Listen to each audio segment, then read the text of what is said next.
Hi friends, welcome to village facts.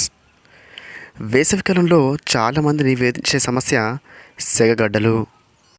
సెగగడ్డలు వయసుతో సంబంధం లేకుండా, అలాగే ఆడ మగ అనే తేడా లేకుండా అందరిలో ఈ సెగగడ్డలు బాధిస్తూ ఉంటాయి.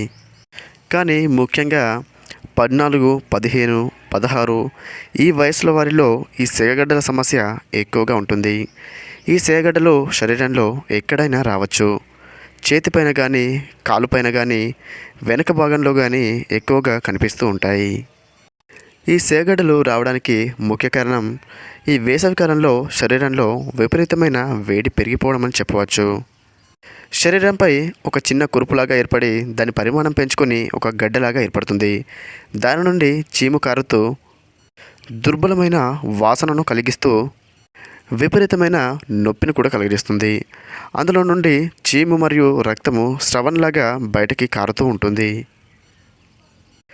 మరి ఈ సెగగడ్డల్ని న్యాచురల్గా కేవలం చెట్లతోనే ఏ విధంగా పూర్తిగా తగ్గించుకోవచ్చో ఇప్పుడు ఈ వీడియో ద్వారా తెలుసుకుందాం.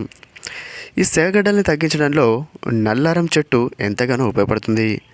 ఈ నల్లారం చెట్లు మనకు గ్రామాలలో ఎక్కడ చూసినా విరివిగా కనిపిస్తాయి. ఇవి కాలంతో సంబంధం లేకుండా ఏ కాలంలోనైనా పచ్చగా ఎదగగలుగుతుంది. ఈ నల్లారం చెట్టునే గడ్డి చామంతి మొక్క అని కూడా పిలుస్తూ ఉంటారు. అయితే మనకు కావాల్సిందల్లా ఈ నల్లారం చెట్టు యొక్క ఆకుల్ని ఒక 10 లేదా 15 ఆకుల్ని తీసుకొచ్చి అందులో కొద్దిగా కలబందను కోస్తే మధ్యలో తెల్లని గుజ్జు ఉంటుంది. ఆ గుజ్జును ఒక 2 చెంచాలు వేయండి. అలాగే ఒక 1/2 టీ స్పూన్ పసుపును వేయండి. ఇప్పుడు దాన్ని బాగా నూరితే మెత్తని లేపనంలాగా గుజ్జులాగా ఏర్పడుతుంది. ఇప్పుడు ఆ గుజ్జుని ఎక్కడైతే సెగగడ్డలు ఉన్నాయో అక్కడ పైపూతలాగా పూయాలి. తర్వాత ఒక 2 లేదా 3 గంటల వరకు ఉంచుకుని కడిగేయవచ్చు. లేదా రాత్రి పడుకునే ముందు కూడా ఈ సెగగడ్డలపై అప్లై చేయవచ్చు. ఇలా మీరు కేవలం ఒక 3 లేదా 4 రోజులు చేశారంటే సెగగడ్డలు పూర్తిగా తగ్గిపోవడం అనేది జరుగుతుంది.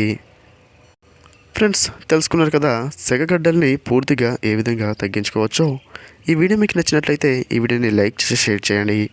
మరిన్ని ఇలాంటి వీడియోల కోసం ఈ ఛానల్ని సబ్స్క్రైబ్ చేసుకోండి.